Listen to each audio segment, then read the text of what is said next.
বাজার নিয়েছি অল্প, আর গোশ নিয়েছি, গোশও দেখাবো না, আগে দেখো কি কি আনছি বাজার এনে বাইর করো। আব্দুর রহমান পড়াশোনা করতেছে, এই যে আব্দুর রহমান বাসায় এসে কুরবানির পরে আবার মাদ্রাসায় চলে যাবে একেবারে। এই যে কি কদি এতে কি কও তুমি? সিমাই, নতুন প্যাকেটের সিমাই দেখছো তুমি? এরকম সিমাই প্যাকেট দেখছো জীবনে? না। আর কি কি আনছি তাড়াতাড়ি বাইর করো। টিস্যু আনছি, এগুলো কি? ওই যে টয়লেটের অর্ডার নেব, কি কয়? Toilet tissue, hand wash. Hand wash, Vim bar আছে তোমার। মামনি আনছো? এটা কি কয়? এই যে জাইফল, এই যে ওই যে টিস্যু আমার ভিজা টিস্যু। আর কি আনছি?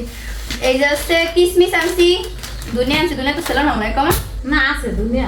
দেখছো তাও কিনে নিয়েছি আমি। এই যে কনডেক্স মিল্ক আর দুধ আনছি, ওটা ফ্রিজে ঢুকে রাখছি। আর এই যে একটা কম্বো আনছি, এই কম্বোটা হচ্ছে পুরো একেবারে সবকিছু, যে এলাচ, তারপরে এই যে লবঙ্গ সবকিছু, এটা হচ্ছে সাবান তোমার যাওয়া। আর এটা আমার একটা পারফিউম হয়ে গেল। আমাকে এই যে টুকটাক ঈদের বাজার, এই যে কি পারফিউম, ওঠো এবার গোশ।